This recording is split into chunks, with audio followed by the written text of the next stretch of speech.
Hi hello ದೊಡ್ಡವರಿಗೆ ನಮಸ್ಕಾರ. Welcome back to Limitless Art 7 guys. ಸಿಟಿಯಲ್ಲಿನ ಒಬ್ಬ ಬ್ಯಾಂಕ್ ಮ್ಯಾನೇಜರ್ಗೆ ಹಳ್ಳಿ ಲೆವೆಲ್ ಅಂದರೆ ಒಂದು ತಾಲೂಕಾ ಪ್ಲೇಸ್ನ ಬ್ಯಾಂಕಿಗೆ ಟ್ರಾನ್ಸ್ಫರ್ ಆಗುತ್ತದೆ. ಸೊ ಅವನು ಅಲ್ಲಿಗೆ ಬಂದು ಒಂದು ಮನೆಯನ್ನ ಖರೀದಿ ಮಾಡಿ ಅಂದರೆ ಬಾಡಿಗೆಗೆ ತಗೊಂಡು ಅಲ್ಲೇ ಇರಲು ಸ್ಟಾರ್ಟ್ ಮಾಡ್ತಾನೆ. ಅವನಿಗೆ ಯಾವುದೇ ಥರ ಚಟಗಳಿಲ್ಲ, ಅಂದರೆ ಡ್ರಿಂಕಿಂಗ್, ಸ್ಮೋಕಿಂಗ್ ಅಥವಾ ಯಾವುದೇ ಒಂದು ಹೆಣ್ಣಿನ ಚಟ. ಸೊ ಇಂಥ ಯಾವುದೇ ಚಟಗಳು ಇರುವುದಿಲ್ಲ. ತುಂಬ ಚೆನ್ನಾಗಿನೇ ಹೋಗ್ತಾ ಇರುತ್ತದೆ ಜೀವನ. ಅವನು ಬ್ಯಾಂಕಿಗೆ ಹೋಗೋದು ಬರೋದು ಎಲ್ಲ ಮಾಡ್ತಾ ಇರ್ತಾನೆ. ಆ್ಯಂಡ್ ಹೀಗೆ ಒಂದು 6 ತಿಂಗಳು ಕಳೆಯುತ್ತವೆ ಗಾಯ್ಸ್. 6 ತಿಂಗಳು ಕಳೆದ ಮೇಲೆ ಇವನು ಸಡನ್ ಡೆತ್ ಹೊಂದ್ಬಿಡ್ತಾನೆ. ಸೊ ಇವನು ರಿಲೇಟಿವ್ಸ್ ಆ್ಯಂಡ್ ಇವನ್ ಫ್ಯಾಮಿಲಿ ಎಲ್ಲ ಬರ್ತಾರೆ. ಇವನ್ ಫ್ಯಾಮಿಲಿಯಲ್ಲಿ ಬೇಸಿಕ್ಲಿ ಇವನ ವೈಫ್ ಮತ್ತೆ ಒಬ್ಬ ಮಗ, ಹೀಗೆ ಇಬ್ಬರು ಜನನೇ ಇರ್ತಾ ಇದ್ರು. ಸೊ ಅವರು ಬರ್ತಾರೆ, ಬಂದು ಅಲ್ಲಿ ನೋಡ್ತಾರೆ ಗಾಯ್ಸ್. ನೋಡಿದ್ರೆ ಆ ಒಂದು ಹೆಣದ ಏನಿದೆಯಲ್ಲ ಆಕಾರ ಅದು ತುಂಬಾ ಹದಗೆಟ್ಟು ಬಿಟ್ಟಿರುತ್ತದೆ. ಅಲ್ಲಿ ಏನಂದ್ರೆ ಹುಳುಗಳೆಲ್ಲ ಹತ್ಕೊಂಡ್ಬಿಟ್ಟಿರ್ತವೆ ಬಾಡಿಗೆ, ಒಳಗಿನಿಂದ ಎಲ್ಲ ಕೊಳತು ಹೋದಂಗೆಲ್ಲ ಆಗಿರುತ್ತದೆ. ಎಲ್ಲರಿಗೂ ಆಶ್ಚರ್ಯ ಆಗುತ್ತದೆ, ಒಂದೇ ದಿನದಲ್ಲಿ ಹೇಗೆ ಇದು ಸಾಧ್ಯ ಅಂತ. ಸೊ ಹೀಗೆ ಆ ಒಂದು ಏನಿದೆಯಲ್ಲ ಬಾಡಿದು ಪೋಸ್ಟ್ ಮಾರ್ಟಮ್ ರಿಪೋರ್ಟ್ ಬರುತ್ತದೆ. ರಿಪೋರ್ಟ್ನಲ್ಲಿ ಏನಂದ್ರೆ ಹೀಗೆ ಈ ಮನುಷ್ಯ ಹೆವಿ ಡ್ರಿಂಕಿಂಗ್ ಮಾಡಿ ಡೆಡ್ ಆಗಿದ್ದಾನೆ. ಸೊ ಎಲ್ಲರಿಗೂ ಒಂಥರ ಶಾಕ್ ಫ್ಯಾಮಿಲಿಯವರಿಗೆ, ಯಾಕಂದ್ರೆ ಇವನು ಡ್ರಿಂಕಿಂಗ್ ಆ್ಯಂಡ್ ಸ್ಮೋಕಿಂಗ್ ಮಾಡ್ತಾ ಇರಲಿಲ್ಲ. ಆ್ಯಂಡ್ ಅಲ್ಲಿ ಇನ್ನೊಂದೇನಂದ್ರೆ ಅಂಶ, ಒಂದೇ ದಿನದಲ್ಲಿ ಆ ಹುಳಗಳು ಹತ್ತಿದಾವೆ ಅಂತೆ. ಬಹಳ ದಿನ ಬೇಕು ಗಾಯ್ಸ್ ಒಂದು ಬಾಡಿಗೆ ಹುಳಗಳು ಹತ್ತಲು. ಸೊ ಒಳಗಿನಿಂದೆಲ್ಲ ಕೊಳೆತು ಬಿಟ್ಟಿರುತ್ತದೆ. ಸೊ ಹೀಗಿರ್ಬೇಕಾದ್ರೆ ಊರಿನಲ್ಲಿ ಜನ ಇರ್ತಾರಲ್ಲ ಗಾಯ್ಸ್, ಈ ಇವನೇನು ಬಾಡಿಗೆಯಲ್ಲಿ ಇರ್ತಿದ್ದಲ್ಲ ಆ ಮನೆ ಅಕ್ಕಪಕ್ಕದವರೆಲ್ಲ ಮಾತಾಡ್ಕೊಡ್ತಾ ಇರ್ತಾರೆ. ಹೀಗೆ ಇವನು 5 ತಿಂಗಳು ಚೆನ್ನಾಗೇನೆ ಇದ್ದ. 1 ತಿಂಗಳಲ್ಲಿ ಹೀಗಾಯ್ತಲ್ಲ ಇವನಿಗೆ, ಅಂದ್ರೆ 5 ತಿಂಗಳು ಇವನು ಆರಾಮಾಗಿರ್ತಾನೆ, ಯಾವುದೇ ಥರ ಚಟಗಳನ್ನು ಮಾಡ್ತಾ ಇರಲಿಲ್ಲ. ಬಟ್ ಸಡನ್ಲಿ ಏನಾಗುತ್ತೋ ಏನೋ ಗೊತ್ತಿಲ್ಲ, ಲಾಸ್ಟ್ 1 ಮಂತ್ ಇರುತ್ತಲ್ಲ, ಆ 6ನೇ ತಿಂಗಳೇನು ಸ್ಟಾರ್ಟ್ ಆಗುತ್ತದಲ್ಲ, ಸೊ ಅವಾಗಿನಿಂದ ಅವನಿಗೆ ಏನೋ ಒಂಥರ ಡ್ರಿಂಕಿಂಗ್, ಸ್ಮೋಕಿಂಗ್, ನಾನ್ ವೆಜ್ ತಿನ್ನೋದೆಲ್ಲ ಮಾಡೋಕೆ ಸ್ಟಾರ್ಟ್ ಮಾಡ್ತಾನೆ. ಹುಡುಗಿಯರಂದ್ರೆ ಇವಾಗ ಈ ಮನೆ ಮುಂದೆ ಏನು ಸಂಜೆ ಹೊತ್ತೆಲ್ಲ ಹೋಗ್ತಿರ್ತಾರಲ್ಲ ಹೆಣ್ಮಕ್ಳೆಲ್ಲ, ಅವರಿಗೆ ಸನ್ನೆ ಮಾಡಿ ಕರೆಯೋದೆಲ್ಲ ಮಾಡ್ತಾ ಇರ್ತಾನೆ. ಆಮೇಲೆ ಈ ನಾನ್ ವೆಜ್ ತಿನ್ನೋದಂದ್ರೆ ಯಾವ ಟೈಪ್ ಅಂದರೆ, ಈ ಒಂದೇನು ಮನೆ ಹೊರಗಡೆ ಹಲ್ಲಿ ಕಪ್ಪೆಗಳಿರ್ತಾವಲ್ಲ ಅವನ್ನ ತಿನ್ನೋದು, ಇಲಿಗಳನ್ನು ಹಿಡಿದು ತಿನ್ನೋದೆಲ್ಲ ಮಾಡ್ತಾ ಇರ್ತಾನಂತೆ. ಮನೆ ಮೇಲೆ ರಾತ್ರಿ ಹೋಗಿ ಕೂತ್ಕೊಂಡು ಇಲಿ ತಿನ್ನೋದು, ಈ ಥರ ಮಾಡ್ತಾ ಇರ್ತಾನಂತೆ ಗಾಯ್ಸ್. ಸೊ ಇದನ್ನ ಊರಿನವರು ಆ ಒಂದು ಫ್ಯಾಮಿಲಿಗೆ ಹೇಳ್ತಾರೆ. ಆವಾಗ ಈ ವೈಫ್ಗೇನೋ ನಂಬೋಕೆ ಆಗ್ತಾ ಇಲ್ಲ, ಇದು ಹೇಗೆ ಸಾಧ್ಯ ಅಂತ. ಬಟ್ ಗೈಸ್ ಮಗನಿಗೆ ತುಂಬ ಬೇಜಾರಾಗ್ಬಿಡ್ತದೆ. ಏನಿದು, ನಮ್ಮ ತಂದೆ ನನಗೆ ಈ ಥರ ಹೇಳಿದ್ರು, ತುಂಬ ಚೆನ್ನಾಗಿರ್ಬೇಕು, ಬಾಡಿ ಮೇಂಟೈನ್ ಮಾಡಬೇಕು ಅಂತ, ಬಟ್ ಇವರೇ ಈ ಥರ ದಾರಿ ತಪ್ಪಿದ್ರಲ್ಲ ಅಂತ ಅವನಿಗೆ ಒಂಥರ ಬೇಜಾರಿರುತ್ತದೆ. ಅರ್ಧ ದಾರಿಯಲ್ಲೇ ಕೈ ಬಿಟ್ಟು ಹೋದ್ರಲ್ಲ ಅಂತ. ಸೊ ಹೀಗಿರ್ಬೇಕಾದ್ರೆ ನೋಡಿ ಗೈಸ್, ಇವಾಗ ಏನಂದ್ರೆ ಎಲ್ಲ ತಗೋತಾರೆ, ಐಟಮ್ಸ್ ಎಲ್ಲ ತಗೊಂಡು ಊರಿಗೆ ಹೋಗ್ತಾರೆ. ಹೋದ ತಕ್ಷಣ ಏನಂದ್ರೆ ಇವಾಗ 13 ದಿನ ಇರುತ್ತೆ ನೋಡಿ. ಈ 13ನೇ ದಿನದ ಒಂದು ಕಾರ್ಯ ಆಗೋದಿರುತ್ತದೆ. ಒಂದು 3 ದಿನಕ್ಕಾಗುತ್ತದೆ, ಇನ್ನೊಂದು 13 ದಿನಕ್ಕಾಗುತ್ತದೆ ಅಂತೆ. ಸೊ ಈ 13 ದಿನದ ಕಾರ್ಯದಲ್ಲಿ ಸತ್ತ ವ್ಯಕ್ತಿ ಮತ್ತೊಮ್ಮೆ ರಿಟರ್ನ್ ಬರ್ತಾನಂತೆ. ಎಲ್ಲ ಅವನು ಪ್ಲೇಸಸ್ಗೆಲ್ಲ ಅಡ್ಡಾಡಿ ಹೋಗ್ತಾನಂತೆ. ಸೊ ಅದೇ ಥರ ಇವಾಗ ಮಗ ಏನಂದ್ರೆ ಮಲಗಿದ್ದಾನೆ. ಮಲಗಿದಾಗ ನಾಯಿ 12 ಗಂಟೆಗೆ 12ನೇ ದಿನ, 11:30ಗೆ 12ನೇ ದಿನ ಆ ಒಂದು ತಂದೆ ಇವನ್ ಕನಸಿನಲ್ಲಿ ಬಂದ್ಬಿಡ್ತಾರೆ, ಮಗನ ಕನಸಿನಲ್ಲಿ, ಈ ಬ್ಯಾಂಕ್ ಮ್ಯಾನೇಜರ್. ಆ್ಯಂಡ್ ಅವರು ಬಂದು ಮಗನಿಗೆ ಸಾರಿ ಕೇಳ್ತಾರೆ. ಸಾರಿ, ನಾನು ಈ ಥರ ಇಲ್ಲ, ಜನ ಏನು ಮಾತಾಡ್ಕೋತಾ ಇದ್ದಾರಲ್ಲ, ನನ್ನ ಬ್ಯಾಡ್ ಹ್ಯಾಬಿಟ್ಸ್ ಎಲ್ಲ ಇತ್ತು ಅಂತ. ಸೊ ಆ ಥರದ ವ್ಯಕ್ತಿ ನಾನು ಅಲ್ಲ, ನಾನು ತುಂಬ ಚೆನ್ನಾಗಿಯೇ ಇದ್ದೆ. ನಾನು ಬೆಳಗ್ಗೆ 10 ಗಂಟೆಗೆ ಈ ಒಂದು ಬ್ಯಾಂಕಿಗೆ ಹೋದರೆ ನಾಷ್ಟ ಮಾಡ್ಕೊಂಡೇ ಹೋಗ್ತಾ ಇದ್ದೆ ನಾನು ಬಸ್ ಸ್ಟ್ಯಾಂಡ್ನಲ್ಲಿ ಮಾರ್ನಿಂಗ್. ಮಧ್ಯಾಹ್ನ ಒಂದು ಖಾನಾವಳಿ ಇತ್ತು ಅದೇ ಬಸ್ ಸ್ಟ್ಯಾಂಡ್ ಹತ್ರ, ಅಲ್ಲಿ ಊಟ ಮಾಡಿಕೊಂಡು ಮತ್ತೆ ಸಂಜೆ 5-5:30ಗೆಲ್ಲ ಬ್ಯಾಂಕ್ ಬಿಟ್ಟ ಮೇಲೆ ಸೀದಾ ಮನೆಗೆ ಬಂದು ಮುಖ ಎಲ್ಲ ತೊಳ್ಕೊಂಡು ರಾತ್ರಿ 8-8:30ಗೆ ಆ ಒಂದು ಖಾನಾವಳಿಗೆ ಹೋಗಿ ಊಟ ಮಾಡ್ತಾ ಇದ್ದೆ. ಈ ಥರ ನನ್ನ ಜೀವನ ಸಾಗ್ತಾ ಇತ್ತು. ಮತ್ತೆ ಕೆಲವೊಂದು ಟೈಮ್ನಲ್ಲಿ ಏನಂದರೆ ಇವಾಗ ಬ್ಯಾಂಕ್ ಅಲ್ಲ ಅದು, ಸೊ ಹಾಗಾಗಿ ಒಮ್ಮೊಮ್ಮೆ ಏನಾಗ್ತಿತ್ತು ಅಂದರೆ ಲೇಟಾಗಿ ಹೋಗೋದು ಬರ್ತಾ ಇತ್ತು. ಯಾವ ಟೈಪ್ ಲೇಟ್ ಅಂದರೆ, ಇವಾಗ ನೋಡಿ ಏನಾದರೂ ಬ್ಯಾಂಕ್ನಲ್ಲಿ ಪ್ರಾಬ್ಲಮ್ ಆದರೆ, ಎರರ್ ಬಂದುಬಿಟ್ರೆ, ATM ಮಷಿನ್ ಖರಾಬ್ ಆಗಿಬಿಟ್ರೆ ನಾವು ನಿಂತ್ಕೊಂಡು ಕೆಲಸ ಮಾಡಬೇಕಾಗಿ ಬರ್ತಿತ್ತು. ಅದೇ ಥರ 5 ತಿಂಗಳಾದ ಮೇಲೆ ಈ 6ನೇ ತಿಂಗಳ ಸ್ಟಾರ್ಟಿಂಗ್ನಲ್ಲಿ ATM ಮಷಿನ್ ಕೆಟ್ಟುಬಿಡ್ತು. ಸೊ ಅದರದ್ದು ರಿಪೇರಿಗಂತ 9-9:30 ಗಂಟೆವರೆಗೂ ನಾನು ನಿಂತ್ಕೊಂಡು ಮನೆ ಹತ್ರ ಬಂದೆ. ನೈಟ್ ಊಟಕ್ಕೆ ಇರಲಿಲ್ಲ. ಸೊ ಏನು ಮಾಡೋದು ಇವಾಗ ಅಂತ ಅಂದ್ಕೊಂಡು ನಾನು ಸೀದಾ ಇವಾಗ ನೋಡಿ ಏನಂದರೆ ಆ ಒಂದು ಇದು ಇದೆಲ್ಲ ಊರಿನ ಹೊರಗೆ ಒಂದು ಹೈವೇ ಇತ್ತು. 1.5 ಕಿಲೋಮೀಟರ್ ಆದ ತಕ್ಷಣವೇ ಆ ಹೈವೇ ಮೇಲೆ ಆ ದಾಬಾ ಇತ್ತು ಒಂದು. ಆ ದಾಬಾದಲ್ಲಿ ನಾನು ಊಟ ಮಾಡೋಕ್ಕೆ ಹೋಗಬೇಕು ಅಂತ ಡಿಸೈಡ್ ಮಾಡಿದೆ ಫಾರ್ ದ ಫಸ್ಟ್ ಟೈಮ್. ಆಯಿತು ಅಂತ ನಾನು ಬೈ ವಾಕ್ ಹೋದರೆ ಆಯ್ತಂತ ಬೈ ವಾಕ್ ನಾನು 1.5 ಕಿಲೋಮೀಟರ್ ನಡ್ಕೊಂಡು ಹೋದೆ. ರಾತ್ರಿ 10-10:30 ಆಗಿತ್ತು. ದಾಬಾದಲ್ಲಿ ಕೂತ್ಕೊಂಡು ಊಟ ಎಲ್ಲ ಮಾಡಿದೆ. ನಾನು ವೆಜಿಟೇರಿಯನ್ ಪರ್ಸನ್ ಅಲ್ವಾ, ನಮ್ಮ ಫ್ಯಾಮಿಲಿ ಎಲ್ಲ ವೆಜಿಟೇರಿಯನ್ ಇದೆ. ಸೊ ನಾನು ಒಂದು ಕಾಜು, ಪನ್ನೀರ್ ಮಸಾಲ ಮತ್ತು ಕುಲ್ಚಾ ಇದನ್ನೆಲ್ಲ ತೊಗೊಂಡು ತಿಂದು, ಒಂದು ದಾಲ್ ಫ್ರೈ ಮತ್ತು ನಮ್ದೇನಿದೆಯಲ್ಲ ಅದು ಯಾವುದು ಹೇಳ್ತಾರೆ ಕಾಯ್ಸೋದು, ಘೀ ರೈಸ್, ಇದನ್ನೆಲ್ಲ ತಿನ್ಕೊಂಡು ನಾನು ಸೀದಾ ನಡ್ಕೊಂಡು ಬರ್ತಾ ಇದೆ. ಇವಾಗ ರಾತ್ರಿ 11:30-12 ಸಮಯ ಆಗಿತ್ತು. ಬರ್ತಿರ್ಬೇಕಾದ್ರೆ ಏನಂದ್ರೆ ತುಂಬಾ ಕತ್ತಲು ಆ್ಯಂಡ್ ತುಂಬಾ ಕತ್ಲನೋಕೇನು ಸ್ವಲ್ಪ ಚಂದ್ರನ ಬಿಂಬ ಎಲ್ಲ ಇತ್ತು. ಬಟ್ ರೋಡ್ನಲ್ಲಿ ಬರ್ತಾ ಇದೆ, ಅಕ್ಕಪಕ್ಕದಲ್ಲಿ ಮನೆಗಳು ಅಷ್ಟಾಗಿ ಇರಲಿಲ್ಲ. ನನ್ನ ಮನೆ ಸಹ ಸ್ವಲ್ಪ ದೂರದಲ್ಲಿತ್ತು, ಊರು ಹೊರಗಡೆನೆ. ನಾನು ಬರ್ತಿರ್ಬೇಕಾದ್ರೆ ಏನಂದ್ರೆ ಇವಾಗ ಅದೇ ಊರಿನಲ್ಲಿ ಒಂದು ಮನೆ ಇದೆ. ಆ ಮನೆಯಲ್ಲಿ ಒಬ್ಬ ತಂದೆ ಇದ್ದಾರೆ, ಮತ್ತೆ ಒಬ್ಬ ತಾಯಿ, ಆಕೆಗೆ ಒಬ್ಬ ಮಗಳು. ಆಕೆಯ ಹೆಸರು ಮೋನಿಶಾ ಅಂತ. ಸೊ ತಾಯಿ ಅನ್ಸೂಯ ಅಂತ, ತಂದೆ ಹೆಸರು ಅವ್ರಿಗೆ ಮೆನ್ಷನ್ ಮಾಡಿಲ್ಲ. ಸೊ ಆ ತಾಯಿ ಮತ್ತೆ ತಂದೆ ಎಲ್ಲ ಒಂದೇ ಫ್ಯಾಮಿಲಿಯಲ್ಲಿ ಇರ್ತಿರ್ಬೇಕಾದ್ರೆ ಏನಂದ್ರೆ ಇವಾಗ ಈ ದೀಪಾವಳಿ ಬರುತ್ತದಲ್ಲ, ಸೊ ಈ ದೀಪಾವಳಿಯ ಸಮೀಪ ಮಗಳಿಗೆ ಅನ್ಸುತ್ತದೆ ಡ್ರೆಸ್ ತಗೋಬೇಕಂತ. ಸೊ ಅವಳು ಡಿಗ್ರಿಗೆಲ್ಲ ಹೋಗ್ತಿರ್ತಾಳಲ್ಲ, ಫಸ್ಟ್ ಇಯರ್ ಡಿಗ್ರಿಗೆ ಹೋಗ್ತಾ ಇರೋದ್ರಿಂದ ಆಯ್ತು ಅಂತ ತಂದೆ ಸಹ ಗ್ರ್ಯಾಂಟ್ ಮಾಡ್ತಾರೆ. ಇವಾಗ ಏನಂದ್ರೆ ತಂದೆ ಮತ್ತು ಮಗಳು ಇಬ್ರು ಬೈಕ್ ಮೇಲೆ ಬೇರೆ ಊರಿಗೆ ಹೋಗಿರ್ತಾರೆ, ಸಿಟಿಗೆ ಡ್ರೆಸ್ ತರೋಕಂತ. ಸೊ ಸಂಜೆ ಹೊತ್ತಿಗೆಲ್ಲ ಹೋಗಿರ್ತಾರೆ ಇವರು ಡ್ರೆಸ್ ತರೋದಕ್ಕೆ. ಡ್ರೆಸ್ ತಗೊಂಡು ರಿಟರ್ನ್ ಬರ್ತಿರ್ಬೇಕಾದ್ರೆ ರಾತ್ರಿ 10:30 11 ಗಂಟೆ ಆಗಿದೆ. ಆ್ಯಂಡ್ ಇವಾಗ ಏನಂದ್ರೆ ಆ ರಸ್ತೆ ಏನಿದೆಯಲ್ಲ, ಇವ್ರು ಬರ್ತಿರ್ತಕ್ಕಂತಹ ರಸ್ತೆ 5 ಕಿಲೋಮೀಟರ್ ದೂರದಲ್ಲಿ ಊರಿನಿಂದ ಹೊರಗೆ ಒಂದು ರೈಲ್ವೆ ಗೇಟ್ ಹೋಗ್ತಾ ಇರುತ್ತದೆ. ರೈಲ್ವೆ ಹಳಿ ಇದೆ, ಅಲ್ಲೇ ಒಂದು ಗೇಟ್ ಇದೆ. ಸೊ ಆ ಗೇಟ್ ಹತ್ರ ಯಾರು ಅಡ್ಡಾಡ್ತಾ ಇರಲಿಲ್ಲ, ಎಲ್ಲ ಭಯ ಪಡ್ತಾ ಇದ್ರು. ರಾತ್ರಿ 8 ಗಂಟೆ ಆದ್ರೆ ಮುಗಿದೋಯ್ತು, ಯಾರು ಅಲ್ಲಿಂದ ಸುತ್ತಾಡ್ತಾ ಇರಲಿಲ್ಲ. ಯಾಕಂದ್ರೆ ಆ ಒಂದು ಗೇಟ್ ಹತ್ರ ಏನಂದ್ರೆ ಒಂದು ವ್ಯಕ್ತಿನ ಮರ್ಡರ್ ಮಾಡಿರ್ತಾರೆ. ಯಾರೋ ಊರಿನವರೇ ಒಂದು ಹರಿಯದ ವ್ಯಕ್ತಿಯನ್ನ ಕೊಂದುಬಿಟ್ಟಿರ್ತಾರೆ. ಸೊ ಹಾಗಾಗಿ ಅವನು ದೆವ್ವ ಅಡ್ಡಾಡ್ತಾನೆ ಅಂತ ಒಂದು ಭಯ ಊರಿನಲ್ಲಿ. ಬಹಳ ಜನರಿಗೆ ಅವ್ನು ಕಂಡಿದ್ದಾನಂತೆ, ಕೆಲವೊಂದು ಡೆತ್ಸ್ ಆಗಿದೆ ಅಂತೆ, ಅವ್ನ ಕ್ಯಾರೆಕ್ಟರ್ ಸಹ ಸರಿ ಇರಲಿಲ್ಲಂತೆ. ಸೊ ಈ ಥರದೆಲ್ಲ ಸುದ್ದಿಗಳು ಇರ್ತವೆ. ಇವಾಗ ಇವರು ಅದೇ ರೋಡ್ನಿಂದ ಬರ್ತಾ ಇದ್ದಾರೆ. ಇತ್ತ ಕಡೆ ಮೋನಿಶಾಗೆ ಯೂರಿನ್ ಬಂದ್ಬಿಟ್ಟಿದೆ. ಸೊ ಅವಳು ಏನು ಮಾಡ್ಬೇಕು ಇವಾಗ? ನನ್ನ ತಂದೆಗೆ ಹೇಳ್ತಾಳೆ, ಫಾದರ್ ಈ ಥರ ನನಗೆ ಯೂರಿನ್ ಬಂದಿದೆ, ಬೈಕ್ನ ನಿಲ್ಲಿಸಿ ಅಂತ ಅಂದಾಗ ತಂದೆ ಅಂತಾರೆ, ನೋಡು ಮಗಳೇ, ಈ ಪ್ಯಾಚ್ ಇದೆಯಲ್ಲ, ಈ ಒಂದು 5 ಕಿಲೋಮೀಟರ್ದು ಇದು ದಾಟ್ ಬಿಡ್ಲಿ, ಈ ರೈಲ್ವೆ ಗೇಟ್ ಆದರೂ ದಾಟ್ಲಿ, ಅಂದರೆ ನಾವು ಪಾರಾಗ್ಬಿಡ್ತೀವಿ, ಇಲ್ಲಾಂದರೆ ಇಲ್ಲಿ ಸ್ವಲ್ಪ ಪ್ರಾಬ್ಲಮ್ ಇದೆ ಅಂತ ಅವರು ಸಂಕ್ಷಿಪ್ತವಾಗಿ ಹೇಳಲು ಟ್ರೈ ಮಾಡ್ತಾರೆ.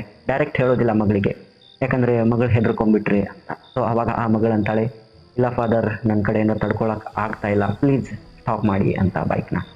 ಅವಾಗ ತಂದೆ ಅಂತಾರೆ, ಸ್ವಲ್ಪ ತಡ್ಕೋ, ಇನ್ನೇನು ಸ್ವಲ್ಪ ದೂರದಲ್ಲಿ ನಾವು ಹೋಗ್ತೀವಿ. ಆದರೂ ಇವಳು ಕೇಳೋದಿಲ್ಲ. ಅವಳು ಅಂತಾಳೆ, ಇಲ್ಲೇ ಆಗ್ಬಿಡುತ್ತೆ ನೋಡಿ ಇವಾಗ. ಸೊ ಆ ಒಂದು ಸಿಚುವೇಶನ್ ಆ ಥರ ಇತ್ತು. ಆಯಿತು ಅಂತ ಇವಾಗ ತಂದೆ ನಿಲ್ಲಿಸಿದ್ರು ಬೈಕ್ನ. ಇವಳು ಯೂರಿನ್ಗೆ ಕೂತಿದಾಗ ಏನಂದರೆ ಆ ಒಂದು ಆತ್ಮ ಇತ್ತಲ್ಲ, ಅದು ಈಕೆಯ ದೇಹದಲ್ಲಿ ಹೊಕ್ಕೊಂಡ್ಬಿಡುತ್ತಂತೆ. ಸೊ ಈಕೆಯ ದೇಹದಲ್ಲಿ ಹೊಕ್ಕೊಂಡು ಇದನ್ನೆಲ್ಲ ಇವಾಗ ಏನಂದರೆ ಈ ತಂದೆ ಕನಸಿನಲ್ಲಿ ಮಗನಿಗೆ ಹೇಳ್ತಾ ಇದ್ದಾರೆ. ಆ ಒಂದು ಘೋಸ್ಟ್ ಅಂದರೆ ಆ ಒಂದು ಬ್ಯಾಡ್ ಎಂಟಿಟಿ ಇದೆಯಲ್ಲ, ದೆವ್ವ, ಅದು ಈ ಹುಡುಗಿಯ ದೇಹದಲ್ಲಿ ಹೊಕ್ಕೊಂಡ್ಬಿಡ್ತು. ಸೊ ಮನೆಗೆ ಬರ್ತಾರೆ. ಮನೆಗೆ ಬಂದ ತಕ್ಷಣ ಈಕೆ ಹಾವಭಾವದಲ್ಲಿ ಕೆಲವೊಂದು ಚೇಂಜಸ್ ಆಗುತ್ತವೆ. ದೀಪಾವಳಿ ಹಬ್ಬ ಬರುತ್ತೆ, ದೀಪಾವಳಿ ಹಬ್ಬವನ್ನೆಲ್ಲ ಚೆನ್ನಾಗಿ ಆಚರಿಸ್ತಾರೆ. ಬಟ್ ಇವಳು ಬಿಹೇವಿಯರೇ ಚೇಂಜ್ ಆಗಿಬಿಟ್ಟಿದೆ. ಇವಳು ದೇವರ ಕೋಣೆ ಹತ್ರನೇ ಬರ್ತಾ ಇರೋದಿಲ್ಲ, ಯಾವುದರಲ್ಲಿ ಇವಳು ಪಾರ್ಟಿಸಿಪೇಟೇ ಮಾಡ್ತಾ ಇಲ್ಲ. ಮನೆಯಲ್ಲಿ ಹೀಗೆ ಕೂತ್ಕೊಳ್ಳೋದು, ಮೂಡ್ ಸ್ವಿಂಗ್ಸ್ ಎಲ್ಲ ಆಗೋದು, ಈ ಥರ ಆಗ್ತಾ ಇರುತ್ತದೆ. ಆ್ಯಂಡ್ ಅವಳು ಆವಾಗ ಸಿಗರೇಟ್ ಸೇದೋದು ಆ್ಯಂಡ್ ಈ ಗುಟ್ಕಾ ಪ್ಯಾಕೆಟ್ನೆಲ್ಲ ತಿನ್ನೋದು, ಅಲ್ಲೆಲ್ಲ ಕರ್ರಗಾಗೋಕ್ಕೆ ಸ್ಟಾರ್ಟ್ ಆಗುತ್ತದೆ. ಹೀಗಿರಬೇಕಾದ್ರೆ ತಾಯಿ ಗಮನಿಸ್ತಾಳೆ, ಏನಿದು ನನ್ನ ಮಗಳು ಈ ಥರ ಆಗಿದ್ದಾಳಲ್ಲ. ಆಕೆಗೆ ತಾಯಿಗೆ ಏನಂದರೆ ಈ ಗುಟ್ಕಾ ಮತ್ತು ಸಿಗರೇಟ್ದು ಗೊತ್ತಿರೋದಿಲ್ಲ. ಬಟ್ ಏನಂದರೆ ಈ ಮಗಳು ಒಂಥರ ಬಿಹೇವಿಯರಲ್ ಚೇಂಜಸ್. ಯಾವ ಟೈಪ್ ಅಂದರೆ ಆಕೆ ಬೆಡ್ರೂಮ್ನಲ್ಲಿ ಹಾಗೆ ಮಲ್ಗೋದು, ಅಂದರೆ ಮೈ ಮೇಲೆ ಬಟ್ಟೆ ಇಲ್ದಂಗೆ ಮಲ್ಗೋದು, ಆಕೆಯ ಪಕ್ಕದಲ್ಲಿ ಸೌತೆಕಾಯಿ, ಈ ಥರದ್ದೆಲ್ಲ ಐಟಮ್ಸ್ ಎಲ್ಲ ಇರೋದು, ಇದೆಲ್ಲ ಒಂಥರ ಅನಿಸುತ್ತದೆ. ಏನಿದು ನನ್ನ ಮಗಳು ಇಷ್ಟು ಚೆನ್ನಾಗಿದ್ಲು, ಯಾವುದೇ ಚಟಗಳ ಥರ ಇರಲಿಲ್ಲ ಆಕೆಗೆ, ಇದು ಯಾಕೆ ಈ ಥರ ಆಗ್ತಾ ಇದೆ ಅಂತ ಅವಳು ಥಿಂಕ್ ಮಾಡ್ತಾಳೆ. ಆ್ಯಂಡ್ ತಂದೆಗೇನು ಹೇಳೋಕ್ಕೆ ಹೋಗೋದಿಲ್ಲ. ಸೊ ಅವಳು ಥಿಂಕ್ ಮಾಡ್ತಾ ಏನು ಅನ್ಕೊತಾಳಂದರೆ, ಮೋಸ್ಟ್ಲಿ ನನ್ನ ಮಗಳು ಇವಾಗ ಡಿಗ್ರಿ ಫಸ್ಟ್ ಇಯರ್ ಆಗಿದ್ದಾಳೆ ಆ್ಯಂಡ್ ಅವಳಿಗೆ ನಾವು ಮದುವೆ ಮಾಡಿಲ್ಲ. ಮದುವೆ ವಯಸ್ಸಿಗೆ ಬಂದರೆ ಇದು ಸ್ವಲ್ಪ ಸಹಜ, ಹೆಣ್ಮಕ್ಳಲ್ಲಿ ಕ್ಯೂರಿಯಾಸಿಟಿ ಆಗುತ್ತದೆ, ಹಾರ್ಮೋನಲ್ ಚೇಂಜಸ್ ಎಲ್ಲ ಆಗ್ತಾ ಇರ್ತವೆ. ಸೊ ಹಾಗಾಗಿ ಮೂಡ್ ಸ್ವಿಂಗ್ ಆಗ್ತಾ ಇರಬೇಕು ಅಂತ ತಿಳ್ಕೊತಾಳೆ. ಆ್ಯಂಡ್ ಒಂದಿನ ತಂದೆ ಇಲ್ಲದೆ ಇರುವಾಗ ಬುದ್ಧಿ ಹೇಳಬೇಕಂತ ಅಂದ್ಕೊಂಡಿರ್ತಾಳೆ. ಬಟ್ ಈತ ಕಡೆ ಮೋನಿಶಾ ತನ್ನ ಲೋಕದಲ್ಲೇ ಇದ್ದಾಳೆ. ಆಕೆ ಎಲ್ಲ ಇವನು ಹೊಕ್ಕೊಂಡ್ಬಿಟ್ಟಿದ್ದಾನಲ್ಲ ಭೂತ. ಸೊ ಹೀಗೆ ಇರಬೇಕಾದ್ರೆ ಭೂತಗಳಿಗೆ ಕೆಲವೊಂದು ದಿನಗಳಲ್ಲಿ, ಸ್ಪೆಷಲ್ ದಿನಗಳಲ್ಲಿ ಪವರ್ ಬರುತ್ತದಂತೆ. ಹೀಗೆ ಇವಾಗ ಈ ಒಂದು ದೀಪಾವಳಿ ನಂತರ 15 ದಿನಗಳು ಹೋಗ್ತವೆ. ತಾಯಿ ಸಹ ಅಬ್ಸರ್ವ್ ಮಾಡ್ತಾ ಹಾಗೆ ಸುಮ್ಮನೆ ಇರ್ತಾಳೆ. 15ನೇ ದಿನಕ್ಕೆ ಸರಿಯಾಗಿ ತಂದೆಗೆ ಏನಂದರೆ ಇವಾಗ ಊರಿಗೆ ಹೋಗಬೇಕು. ಸೊ ಅವರು ಬೇರೆ ಊರಿಗೆ ಹೋಗಿರ್ತಾರೆ ಒಂದು ಕೆಲಸದ ನಿಮಿತ್ತ. ಹೋದಾಗ ಇವಾಗ ತಾಯಿ ಡಿಸೈಡ್ ಮಾಡ್ತಾಳೆ, ಇವತ್ತು ನನ್ನ ಮಗಳು ಒಬ್ಬವಳೆ ಇದ್ದಾಳೆ, ಆಕೆ ಜೊತೆ ನಾನು ಬೆಡ್ರೂಮ್ನಲ್ಲಿ ಮಲ್ಕೋತೀನಿ, ಆಕೆಯ ಪ್ರಾಬ್ಲಮ್ ಏನಂತ ನಾವು ಫೈಂಡ್ ಔಟ್ ಮಾಡಿ ಆಕೆಗೆ ಬುದ್ಧಿವಾದ ಹೇಳಿದರೆ ಆಯಿತು ಅಂತ ತಾಯಿ ಡಿಸೈಡ್ ಆಗಿ ಇವತ್ತು ಆಕೆಯ ಜೊತೆನೇ ಮಲ್ಕೋತಾರೆ. ಆ ತಾಯಿ ಮಲ್ಕೊಂಡಾಗ ಏನಂದರೆ ಇವಾಗ ನೈಟ್ 12:30 ಸುಮಾರಿಗೆ ಯಾರೋ ಈ ತಾಯಿನ ಎದ್ದು ಬಿಡ್ತಾರೆ, ಅನ್ಸೂಯನ. ಈ ಬೆಡ್ ಮೇಲೆ ಮಲಗಿರ್ತಾಳೆ ಅನ್ಸೂಯ ತಾಯಿ. ಸೊ ಅವಳು ದಬಕ್ಕಂತ ಕೆಳಗೆ ಬಿದ್ಕೊಂಡ್ಬಿಡ್ತಾಳೆ.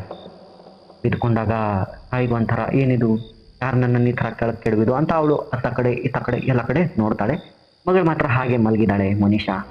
ಸೊ ತಾಯಿಗೆ ಒಂಥರ ಏನಿದು ಅಂತ ಇವಳಿಗೆ ಒಂಥರ ಭಯ ಆಗೋಕೆ ಸ್ಟಾರ್ಟ್ ಆಗುತ್ತದೆ. ಯಾಕಂದ್ರೆ ಆ ರೂಮ್ನಲ್ಲಿ ಯಾರೋ ಇರೋದು ಒಂದು ಪ್ರೆಸೆನ್ಸ್ ಫೀಲ್ ಆಗ್ತಾ ಇದೆ ಆಕೆಗೆ.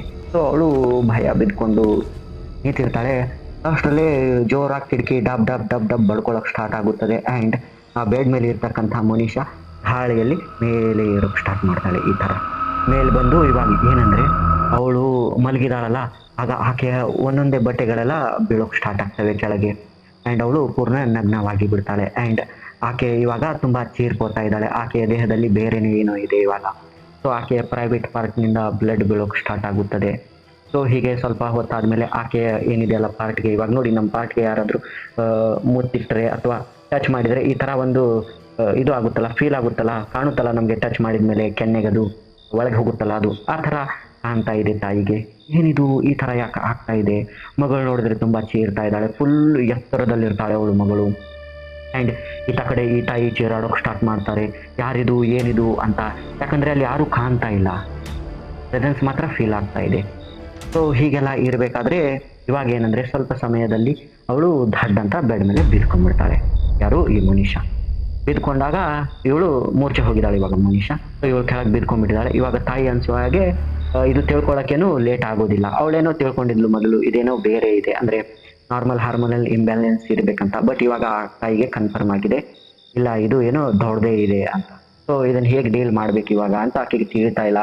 ಮೈ ತುಂಬ ಬೆವರು ಹೋಗಿದೆ. ಅವಳು ಸಹ ಹೀಗೆ ಬೆಡ್ ಮೇಲೆ ಬಿದ್ದಿದ್ದಾಳೆ ಮೂರ್ಛೆ ಹೋಗಿ ಇವಾಗ. ಸೊ ಆಕೆಯ ದೇಹದಲ್ಲಿ ಏನು ಇದನ್ನೇ ಆಗ್ತಾ ಇಲ್ಲ, ಕೈಕಾಲು ಅಳಗಾಡ್ತಾ ಇಲ್ಲ. ಸೊ ಇವಾಗ ತಾಯಿ ಏನು ಮಾಡ್ತಾರೆ ಅಂದರೆ ಲೇಟ್ ಮಾಡದೆ ಸೀದಾ ಈ ಊರಿನಲ್ಲಿ ಒಬ್ಬರು ಅಮ್ಮವ್ರು ಅಂತ ಇರ್ತಾರೆ ನೋಡಿ ಗಾಯ್ಸ್. ಪ್ರತಿಯೊಂದು ಊರಿನಲ್ಲಿ ಕೆಲವೊಂದು ದೇವ್ರು ಹೇಳೋರು, ತಂತ್ರಮಂತ್ರಗಳನ್ನು ಮಾಡೋ ಅಮ್ಮವರು ಅಥವಾ ಸ್ವಾಮೀಜಿಗಳ ಥರ ಇರ್ತಾರೆ. ಸೊ ಅದೇ ಥರ ಆ ಊರಲ್ಲಿ ಒಬ್ಬ ಅಮ್ಮವರು ಇದ್ದರು. ಸೊ ಇವಾಗ ಇವರು ಕಾಲ್ ಮಾಡ್ತಾರೆ ತಾಯಿ. ಹಲೋ ಹಲೋ ಅಂತ ಅಂದಾಗ ಅತ್ತ ಕಡೆಯಿಂದ ಹಾಂ ಹೇಳಿ ಅನ್ಸೋಯ ಅಮ್ಮ, ಏನಿದು ರಾತ್ರಿ 12ಗಂಟೆಗೆ ನೀವು ಕಾಲ್ ಮಾಡಿದ್ದೀರಲ್ಲ, ಏನಾಯಿತು ಅಂತ ಅಂದಾಗ ಈ ಅನ್ಸೋಯ ಅಮ್ಮ ಅಂತಾರೆ, ಅಮ್ಮವ್ರೇ ನೋಡಿ ಹೀಗೆ ನನ್ನ ಮಗಳಿಗೆ ಈ ಥರ ಎಲ್ಲ ಆಗ್ತಾ ಇದೆ ಅಂತ ಅವಳು ಎಕ್ಸ್ಪ್ಲೇನ್ ಮಾಡ್ತಾರೆ. ಮಾಡಿದಾಗ ಅವಾಗ ಆ ಅನ್ಸೂಯ ಇವ್ರು ಇರ್ತಾರಲ್ಲ, ಅನ್ಸೂಯ ಅಂತೀನಿ ನೋಡಿ, ಆ ಒಂದು ಅಮ್ಮವ್ರು ಇದ್ದಾರಲ್ಲ ದೇವರ ಹೇಳೋರು, ಅವ್ರಂತಾರೆ ಇವತ್ತೇ ಆಗಬೇಕಿತ್ತ ಇದು, ಇವತ್ತು ನೋಡಿದರೆ ಹುಣ್ಣಿಮೆಯ ನಾಯಿ, ಸೊ ಇವತ್ತು ಊಟಕ್ಕೆ ಶಕ್ತಿ ಬಹಳ ಬಂದುಬಿಟ್ಟಿರುತ್ತದೆ ಅಂತ ಅವ್ರು ಏನು ಮಾಡ್ತಾರೆ ಅಂದರೆ, ಸೊ ನಾನು ಸಹ ಇವಾಗ ಪೂಜೆಗೆ ಕುಂತ್ಕೋತಾ ಇದ್ದೀನಿ, ಸಡನ್ ಬರೋಕ್ಕೆ ಆಗೋದಿಲ್ಲ, ನೀನೇನು ಮಾಡಂದರೆ ನಾನು ಕೆಲವೊಂದು ವಿಚಾರಗಳನ್ನು ಹೇಳ್ತೀನಿ, ಅದನ್ನು ನೀನು ಚಾಚು ತಪ್ಪದೆ ಪಾಲನೆ ಮಾಡಬೇಕು. ಆ್ಯಂಡ್ ಏನಂದರೆ ಮಾರ್ನಿಂಗ್ 8 ಗಂಟೆಗೆ ಸರಿಯಾಗಿ ನಾನು ನಿಮ್ಮ ಮನೆಗೆ ಬರ್ತೀನಿ, ಅಲ್ಲಿವರೆಗೂ ನೀನು ಮೇಂಟೈನ್ ಮಾಡು ನಿನ್ನ ಮಗಳನ್ನ ಅಂತ ಹೇಳ್ತಾರೆ. ಅವಾಗ ಇವರು ಅನ್ಸೂಯ ಅಮ್ಮ ಹಾಂ ಆಯಿತು ಏನಂತ ಹೇಳಿ ಅಂತಾರೆ. ಅವಾಗ ಆ ಅಮ್ಮವ್ರು ಅಂತಾರೆ, ನೋಡಿ ನೀನು ಮೊದಲು ಎಲ್ಲ ಒಂದು ಬಾಗಿಲುಗಳಿಗೆ ಕೀಲಿಯನ್ನು ಹಾಕು, ಎಲ್ಲ ಡೋರ್ ಲಾಕ್ ಮಾಡಬೇಕು, ಕೀಲಿಯನ್ನು ತಗೊಂಡು ಕೀಲಿ ಹಾಕಬೇಕು, ಕೀಲಿ ಹಾಕಿ ಅದನ್ನು ನೀನು ದೇವರ ಕೋಣೆಗೆ ಹೋಗಿ ಇಡಬೇಕು. ಆ್ಯಂಡ್ ಏನಂದರೆ ನಾನು ಹಿಂದಿನ ವಾರ ದೀಪಾವಳಿಯ ಸಮಯದಲ್ಲಿ ಏನು ಕೆಲವೊಂದು ಕರೆ ದಾರಗಳನ್ನು ಕೊಟ್ಟಿದ್ನಲ್ಲ, ಅದನ್ನು ನೀನು ಕಟ್ಕೋಬೇಕು ನಿನ್ನ ಮಗಳಿಗೆ ಮತ್ತು ನೀನು ಇಬ್ಬರು ಅಂದಾಗ ಇವಳು ಆಯಿತು ಅಂತ ದೇವ್ರ ಕೋಣೆಗೆ ಹೋಗಿ ನೋಡ್ತಾಳೆ. ನೋಡಿದರೆ ಗಾಯ್ಸ್ ಅಲ್ಲಿ ಒಂದೇ ದಾರ ಇರುತ್ತದೆ. ಸೊ ಆವಾಗ ಈ ಅಮ್ಮವ್ರು ಕೇಳ್ತಾರೆ, ಕಟ್ಕೊಂಡ್ರ ನೀವು ದಾರ ಅಂತ ಅಂದಾಗ ಆ ಒಂದು ಅನ್ಸೂಯ ಅಮ್ಮ ಅಂತಾರೆ, ಇಲ್ಲ ಅಮ್ಮ ದಾರ ಒಂದೇ ಇದೆ, ಏನು ಮಾಡೋದು ಅಂತ ಅಂದಾಗ, ಇದು ಒಳ್ಳೆ ಪ್ರಾಬ್ಲಮ್ ಆಯ್ತಲ್ಲ, ಇವಾಗ ಏನು ಮಾಡೋದು ಅಂತ ಅಂದಾಗ, ಓಕೆ ಇವಾಗ ಆ ದಾರನ ಇಬ್ಬರಿಗೆ ಕಟ್ಟೋಕ್ಕಾಗೋದಿಲ್ಲ, ನಾವು ಬೇರೆದನ್ನೇ ಮಾಡೋಣ. ಇವಾಗ ಏನಂದರೆ ಆ ದಾರವನ್ನು ನೀನು ಇಟ್ಕೋ, ಅದ್ರ ಜೊತೆ ಒಂದು ಸ್ವಲ್ಪ ಅಂಗಾರನ ಇಟ್ಕೋ, ಇನ್ನೊಂದು 15 ನಿಮಿಷದಲ್ಲಿ ಒಂದು ಬೆಳಕು ಬರುತ್ತದೆ, ನಿನ್ನ ಮಗಳ ದೇಹದಲ್ಲಿ ಸೇರ್ಕೋತದೆ, ಆವಾಗ ತಕ್ಷಣವೇ ನೀನು ದಾರವನ್ನು ಕಟ್ಟಬೇಕು ಅಂತ ಅಂತಾರೆ. ಅಂದರೆ ಆ ಒಂದು ಗೋಸ್ಟ್ ಎಂಟಿಟಿ ಆಕೆಯ ದೇಹದಲ್ಲಿ ಟ್ರ್ಯಾಪ್ ಆಗುತ್ತದೆ. ಸೊ ಇದರಿಂದ ಏನಂದರೆ ನಾನು ಮಾರ್ನಿಂಗ್ವರೆಗೂ ಬರ್ತೀನಲ್ಲ, ಅಲ್ಲಿವರೆಗೂ ನಿನ್ನ ಮಗಳು ಸೇಫ್ ಇರ್ತಾಳೆ, ನಿನ್ನ ಮಗಳ ದೇಹದಲ್ಲೇ ಇರುತ್ತೆ. ಸೊ ನಾನು ಕೀಲಿ ಹಾಕೋಕೆ ಹೇಳಿದ್ದೇನೆಂದರೆ ಅವಳು ಎದ್ದು ಹೊರಗಡೆ ಹೋಗ್ಬೋದು, ಹಾಗಾಗಿ ಅದನ್ನು ಹೇಳಿದ್ದೀನಿ. ಆ್ಯಂಡ್ ನೀನು ಈ ಕೀಲಿಗಳನ್ನು ದೇವರ ಕೋಣೆಯಲ್ಲಿಟ್ಟರೆ ಅವು ಅಲ್ಲಿಗೆ ಬರೋದಿಲ್ಲ. ಸೊ ಹಾಗಾಗಿ ಈ ಥರ ಎಲ್ಲ ನೀನು ಮಾಡಬೇಕು ಇವಾಗ ಅಂತ ಅವರು ಹೇಳ್ತಾರೆ. ಹೇಳಂತಾರೆ ಇಷ್ಟೆಲ್ಲ ಆದಮೇಲೆ ಆ ಒಂದು ಏನಿತ್ತಲ್ಲ ಒಂದು ವಿಂಡೋ ಓಪನ್ ಇಡು ಅಂತ ಹೇಳಿದ್ನಲ್ಲ, ಅದನ್ನು ಸಹ ನೀನು ಲಾಕ್ ಮಾಡಿ ಅಲ್ಲಿ ಸ್ವಲ್ಪ ಅಂಗಾರನ ಹಾಕಬೇಕು ಅಷ್ಟು ರೂಮ್ ಪೂರ್ತಿ ಅಂತ ಹೇಳ್ತಾರೆ. ಹೇಳಿದ ತಕ್ಷಣವೇ ಅಂತಾರೆ, ಹಾಂ ಇನ್ನೊಂದು ವಿಚಾರ ಏನಂದರೆ ನೋಡು, ಇವಾಗ ಏನಂದರೆ ನೀನು ಇದನ್ನೆಲ್ಲ ಭದ್ರ ಮಾಡ್ಕೊಂಡಿರ್ತೀಯ, ಆ ಒಂದು ಆತ್ಮ ನಿನ್ನ ಮಗಳ ದೇಹದಲ್ಲಿನೇ ಇರುತ್ತದೆ ಮಾರ್ನಿಂಗ್ವರೆಗೂ. ಸೊ ಯಾವುದೇ ಥರ ಅದು ಹಾರ್ಮ್ ಮಾಡೋದಿಲ್ಲ, ಎದ್ದು ಓಡೋದಿಲ್ಲ ಆ ಒಂದು ದಾರ ಕಟ್ಟಿದ ತಕ್ಷಣ. ಬಟ್ ಏನಂದರೆ ಅದ್ರ ಜೊತೆಗೆ ಇರ್ತಕ್ಕಂಥ ಬೇರೆ ಆತ್ಮಗಳು ಹೊರಗಿನಿಂದ ಬರೋ ಚಾನ್ಸಸ್ ಇರುತ್ತೆ. ಸೊ ನೀನು ಯಾವುದೇ ಕಾರಣಕ್ಕೂ ಡೋರ್ ಓಪನ್ ಮಾಡಬಾರ್ದು ರಾತ್ರಿ. ನಿನ್ನ ಫ್ಯಾಮಿಲಿಯವ್ರು ಯಾರು ಬರ್ಬೋದು, ನಿನ್ನ ಹಸ್ಬೆಂಡೇ ಬಂದು ಡೋರ್ ಓಪನ್ ಮಾಡಂತ ಹೇಳ್ಬೋದು, ನಿಮ್ಮ ಅಕ್ಕಪಕ್ಕದ ಮನೆಯವ್ರು ಬರ್ಬೋದು, ನಾನೇ ಬಂದರೂ ಸಹ ನಿನ್ನ ಡೋರ್ ಓಪನ್ ಮಾಡೋ ಹಾಗಿಲ್ಲ ಅಂತ ಅಂತಾರೆ. ಅಂದಾಗ ಈ ಅಮ್ಮ ಇದಾರಲ್ಲ ಅನ್ಸೂಯ ಅಮ್ಮ, ಹ್ಞೂ ಆಯಿತು ಅಮ್ಮವ್ರೆ, ಬಟ್ ನನ್ನ ಹಸ್ಬೆಂಡ್ ಊರಿಗೆ ಹೋಗಿದಾರಲ್ಲ, ಅವ್ರು ನೈಟ್ ಬಂದುಬಿಟ್ರೆ ಅಂದಾಗ ಅನ್ಸೂಯ ಇವ್ರಂತಾರೆ, ಈ ಒಂದು ದೇವ್ರು ಹೇಳೋರು ಅಮ್ಮವ್ರು ಅಂತಾರೆ, ಓಕೆ ನೀನು ಅದ್ರ ಬಗ್ಗೆ ತಲೆ ಕೆಡಿಸ್ಕೋಬೇಡ, ನಿನ್ನ ಹಸ್ಬೆಂಡ್ ಜೊತೆ ನನ್ನ ಹಸ್ಬೆಂಡ್ ಸಹ ಅಲ್ಲಿಗೆ ಹೋಗಿದ್ದಾರೆ ಬೇರೆ ಊರಿಗೆ. ಸೊ ಅವ್ರು ಮಾರ್ನಿಂಗ್ ಬರೋಕ್ಕೆ 10 ಗಂಟೆ ಆಗುತ್ತದೆ. ಅಷ್ಟರಲ್ಲಿ ನಾನು ಬಂದುಬಿಟ್ಟಿರ್ತೀನಲ್ಲ 8 ಗಂಟೆವರೆಗೆ. ಸೊ ಯಾರೇ ಬಂದರೂ ನಿಮ್ಮ ಡೋರ್ ಓಪನ್ ಮಾಡಬೇಡ ಅಂತ ಹೇಳಿರ್ತಾರೆ. ಆಯ್ತಂತ ಇವಾಗ ಹೀಗೆ ಗಾಯ್ಸ್ ಏನಾಗುತ್ತದೆ ಅಂದರೆ, ಒಂದು 15 ನಿಮಿಷ ಆದಮೇಲೆ ದೇಹದಲ್ಲಿ ಚೇಂಜಸ್ ಆಗೋಕ್ಕೆ ಸ್ಟಾರ್ಟ್ ಆಗುತ್ತದೆ. ಯಾರ್ದು ಈ ಒಂದು ಮೋನಿಶಾಳ ದೇಹದಲ್ಲಿ ಕಣ್ಣು ಹಸಿರಾಗೋಕ್ಕೆ ಸ್ಟಾರ್ಟ್ ಆಗುತ್ತದೆ. ಆ್ಯಂಡ್ ಅವಳು ನಗೋಕ್ಕೆ ಸ್ಟಾರ್ಟ್ ಮಾಡ್ತಾಳೆ, ಒಂಥರ ಹಲ್ಲೆಲ್ಲ ಕರ್ರಗಾಗ್ಬಿಟ್ಟಿದೆ. ಸೊ ಇನ್ನೇನು ಲೇಟ್ ಮಾಡಬಾರ್ದಂತ ಈ ತಾಯಿ ಹೋಗಿ ತಾಯ್ತನ ಕಟ್ತಾರೆ. ತಾಯ್ತ ಅಂದರೆ ಅದೊಂದು ಕರೆ ದಾರ, ಅದನ್ನು ಕಟ್ತಾರೆ. ಕಟ್ಟಿದ ತಕ್ಷಣ ಅವಳು ಚೀರೋಕ್ಕೆ ಸ್ಟಾರ್ಟ್ ಮಾಡಿಬಿಡ್ತಾಳೆ. ಹಾಂ ಬಿಟ್ಬಿಡು, ನನ್ನನ್ನು ಬಿಟ್ಬಿಡು, ನಾನು ಇಲ್ಲಾಂದರೆ ನಿಮ್ಮನ್ನೆಲ್ಲ ಕೊಂದುಬಿಡ್ತೀನಿ, ಅದು ಭಯ ಹಾಕೋಕ್ಕೆ ಸ್ಟಾರ್ಟ್ ಮಾಡಿದ ತಕ್ಷಣ ಇವರೇನು ಅನ್ನೋದಿಲ್ಲ, ಸುಮ್ಮನೆ ಹೀಗೆ ಕೂತಿರ್ತಾರೆ. ಆ್ಯಂಡ್ ಆವಾಗ ಇವ್ರ ತಾಯಿ ಕೇಳ್ತಾರೆ, ಯಾಕೆ ನೀನು ನನ್ನ ಮಗಳ ದೇಹದಲ್ಲಿ ಸೇರ್ಕೊಂಡಿದ್ಯಾ ಅಂತ ಅಂದಾಗ, ನನ್ನನ್ನೇನು ಕೇಳ್ತೀಯಾ ನೀನು, ಇದ್ರ ಬಗ್ಗೆ ನಿನ್ನ ಹಸ್ಬೆಂಡ್ಗೆ ಕೇಳು, ನಿನ್ನ ಹಸ್ಬೆಂಡ್ ಬಂದ ಮೇಲೆ ನಾನು ಹೇಳ್ತೀನಿ ನಾನು ನಿನ್ನ ಮಗಳ ದೇಹದಲ್ಲಿ ಯಾಕೆ ಸೇರ್ಕೊಂಡಿದ್ದೀನಿ ಅಂತ ಆ ಒಂದು ಆತ್ಮ ಚಿರೋಡೋಕ್ಕೆ ಸ್ಟಾರ್ಟ್ ಮಾಡುತ್ತದೆ ಗಾಯ್ಸ್. ಸೊ ಹೀಗೆ ಇರಬೇಕಾದ್ರೆ ಏನಂದರೆ, ಮಗಳು ಸಹ ಅಳ್ತಾ ಇದ್ದಾಳೆ, ಆ ಕಡೆ ತಾಯಿಗೆ ಒಂಥರ ಸಂಕಟ ಆಗ್ತಾ ಇದೆ. ಇಷ್ಟೆಲ್ಲ ಇನ್ ಬಿಟ್ವೀನ್ ಇರಬೇಕಾದ್ರೆ ಹೊರಗಡೆ ಯಾರು ಡಬ್ ಡಬ್ ಡಬ್ ಡಬ್ ಅಂತ ಡೋರ್ ಬಾರಿಸಿದ ಸದ್ದು. ಸೊ ಇವಳು ಹೋಗಿ ಡೋರ್ ತೆಗಿಬೇಕಂತಂದರೆ, ಬಟ್ ಆ ಒಂದು ಅಮ್ಮವ್ರು ಹೇಳಿದ್ರಲ್ಲ ಡೋರ್ ತೆಗಿಬಾರ್ದಂತ. ಸೊ ಇವರು ಹೀಗೆ ಸುಮ್ಮನೆ ಕೂತ್ಕೋತಾರೆ. ಸ್ವಲ್ಪ ಹೊತ್ತಿನಲ್ಲಿ ಏನಾಗುತ್ತದೆ ಅಂದರೆ, ಈಕೆ ಹಸ್ಬೆಂಡ್ ಬಂದುಬಿಡ್ತಾರೆ. ಹಸ್ಬೆಂಡ್ ಬಂದು ಡೋರ್ ಬಾರಿಸ್ತಾರೆ. ಸೊ ಇವಾಗೂ ಡೋರ್ ತೆಗಿಯೋದಿಲ್ಲ ಇವರು, ಯಾಕಂದರೆ ಅಮ್ಮವ್ರು ಹೇಳಿದಾರಲ್ಲ ಹಸ್ಬೆಂಡ್ ಬರೋದಿಲ್ಲ ಅಂತ. ಅಂದರೆ ಅವರು ಟ್ರೈನಲ್ಲಿ ಬರ್ತಿರ್ತಾರಂತೆ ಗಾಯ್ಸ್. ಸೊ ಟ್ರೈನ್ ಏಕ್ದಮ್ ಬರೋಕ್ಕಾಗೋದಿಲ್ಲಲ್ಲ ನೈಟ್ಗೆ, ಅದರದ್ದು ಪರ್ಟಿಕ್ಯುಲರ್ ಟೈಮ್ ಇರುತ್ತೆ. ಇನ್ ಟೈಮ್ ಯಾವುದೇ ಟ್ರೈನ್ ಬರೋದಿಲ್ಲ, ಅದು ಬರೋದೇ ಒಂದು 10 ನಿಮಿಷ ಲೇಟ್. ಸೊ ಹಾಗಾಗಿ ಇವಳು ಟೆನ್ಷನ್ ತೊಗೊಳ್ಳೋದಿಲ್ಲ, ಹಾಗೆ ಕೂತ್ಕೊಂಡಿದ್ದಾಳೆ. ದೇವರ ನಾಮ ಜಪಗಳನ್ನು ಮಾಡ್ತಾ ಇರ್ತಾಳೆ, ಓಂ ನಮಃ ಶಿವಾಯ್, ಓಂ ನಮಃ ಶಿವಾಯ್, ಓಂ ನಮಃ ಶಿವಾಯ್ ಅಂತ. ಸೊ ಈತ ಕಡೆ ಈ ಥರ ಆಗ್ತಿರ್ಬೇಕಾದ್ರೆ ಇನ್ನೊಂದು ಸ್ವಲ್ಪ ಹೊತ್ತಿನಲ್ಲೇ ಅಮ್ಮವರು ಬರ್ತಾರೆ ಹೊರಗಡೆ, ಮತ್ತೆ ಡೋರ್ ಬಾರಿಸ್ತಾರೆ. ಅವಾಗೂ ಇವಳಿಗೆ ಅರ್ಥ ಆಗುತ್ತದೆ, ಇಲ್ಲ ಇದು ಗೋಸ್ಟ್ ಅಂತ. ಸೊ ಹೀಗೆ ಒಂದು ಸ್ವಲ್ಪ ಆದಮೇಲೆ ಇವಾಗ ಪಕ್ಕದ ಮನೆಯ ಆಂಟಿ ಬರ್ತಾರೆ, ಬಂದು ಡೋರ್ ಬಾರಿಸಿದಾಗ ಇವಾಗ ಇವಳಿಗೆ ಒಂಥರ ಸ್ವಲ್ಪ ಡೌಟ್ ಬರೋಕ್ಕೆ ಸ್ಟಾರ್ಟ್ ಆಗುತ್ತದೆ, ಅಮ್ಮವ್ರು ಏನಾದರೂ ಸುಳ್ಳು ಹೇಳಿಬಿಟ್ಟಿದ್ರೆ ಅಂತ. ಸೊ ಆವಾಗ ಇವಳು ಥಿಂಕ್ ಮಾಡಿ ಏನು ಮಾಡ್ತಾಳೆ ಅಂದರೆ, ಫೋನ್ ಹಚ್ತಾಳೆ ಅಲ್ಲಿ ನಿಂತ್ಕೊಂಡೆ. ಹೊರಗಡೆ ಈ ಪಕ್ಕದ ಮನೆ ಆಂಟಿ ಡೋರ್ ಬಾರಿಸ್ತಾ ಇದ್ದಾಳೆ, ಈತ ಕಡೆ ಇವಳು ಫೋನ್ ಹಚ್ತಾಳೆ. ಈ ಅಮ್ಮ ಫೋನ್ ಹಚ್ಚಿ ಕೇಳ್ತಾಳೆ, ಹೀಗೆ ಏನು ಕೆಲಸ ಆಯಿತು, ನೀವು ಯಾಕೆ ನಮ್ಮ ಮನೆ ಮುಂದೆ ಬಂದು ಡೋರ್ ಬಾರಿಸ್ತಾ ಇದ್ದೀರಿ ಅಂತ ಅಂದಾಗ ಅಮ್ಮ ಅಂತಾರೆ, ಆಂಟಿ ಅಂತಾರೆ, ಇಲ್ಲ ನಾನು ನಮ್ಮ ಊರಲ್ಲಿದ್ದೀನಿ, ನಾನು ಮೊನ್ನೆ ಬಂದುಬಿಟ್ಟಿದ್ದೀನಿ, ಇನ್ನು 4 ದಿನ ಆಗುತ್ತೆ ನಾನು ಬರೋಕ್ಕೆ ಊರಿಗೆ ಅಂತ ಅಂದಾಗ ಇವಳಿಗೆ ಇವಾಗ ಕನ್ಫರ್ಮ್ ಆಯಿತು, ಓ ಇಲ್ಲ ಅಮ್ಮವ್ರು ಹೇಳಿದ್ದು ನಿಜ, ಬೇರೆ ಆತ್ಮಗಳು ಸಹ ಬರ್ತಾ ಇದ್ದಾವೆ ಈತ ಕಡೆನೇ ಅಂತ. ಸೊ ಇವಳು ಹೀಗೆ ಭಯದಲ್ಲಿ ಕೂತ್ಕೋತಾಳೆ. ಒಂದೊಂದು ಥರ ಸದ್ದಾಗ್ತಾ ಇದೆ, ನಗೋದೆಲ್ಲ ಆಗ್ತಾ ಇದೆ ಗೈಸ್. ಹೇಗೋ ಈ ರಾತ್ರಿ ಕಳೆದು ಹೋಗುತ್ತದೆ. ಮಾರ್ನಿಂಗ್ 8 ಗಂಟೆಗೆ ಅಮ್ಮವ್ರು ಬರ್ತಾರೆ, ಡೋರ್ ಓಪನ್ ಮಾಡಿ ಮಂತ್ರ ತಂತ್ರಗಳನ್ನೆಲ್ಲ ಮಾಡ್ತಾ ಏನಂದರೆ, ಇವಾಗ ಆ ಎಂಟಿಟಿ ಸಹ ಚೀರಾಡ್ತಾ ಇದೆ ದೇಹದಲ್ಲಿ. ಮನುಷ್ಯ ತುಂಬಾನೇ ಅಳ್ತಾ ಇರ್ತಾಳೆ ಆತ ಕಡೆ. ಆಕೆಗೆ ಏನಂದರೆ, ಇನ್ನೊಂದು ನಾನು ಹೇಳೋದು ಮರ್ತಿದ್ದೀನಿ, ಆಕೆಯನ್ನ ಆ ಒಂದು ಎಲ್ಲ ಮಾಡ್ತಿರ್ಬೇಕಾದ್ರೆ, ಈ ಡೋರ್ ಲಾಕ್ ಎಲ್ಲ ಮಾಡ್ತಿರ್ಬೇಕಾದ್ರೆ ಅಮ್ಮವ್ರು ಹೇಳಿರ್ತಾರೆ, ಆಕೆ ಮಲಗಿದಾಗ ಆಕೆ ಕಾಲುಗಳನ್ನು ಮತ್ತೆ ಕೈಗಳನ್ನು ಬೆಡ್ಗೆ ಕಟ್ಟು, ಇಲ್ಲಾಂದ್ರೆ ಅವಳು ಎದ್ದು ಹೊರಗಡೆ ಹೋಗೋ ಚಾನ್ಸಸ್ ಇರುತ್ತೆ ಅಂತ. ಸೊ ಮಗಳು ಬೇಕಂದ್ರೆ ಕಟ್ ಅಂತ ಹೇಳಿರ್ತಾರೆ. ಸೊ ಕಟ್ಟಿರ್ತಾರಲ್ಲ, ಸೊ ಆ ಬೆಡ್ ತುಂಬಾ ಜಿಗಿದಾಡ್ತಾ ಇರುತ್ತದೆ, ಈ ತರ ಜಲ್ ಅಂತ, ಜಲ್ ಅಲ್ಲ ಗಾಯ್ಸೋದು, ಧಾಡ್ ಅಂತ ಜಿಗಿದಾಡ್ತಾ ಇರುತ್ತದೆ. ಸೊ ಈ ತರ ಎಲ್ಲ ಆಗ್ತಾ ಇರುತ್ತೆ.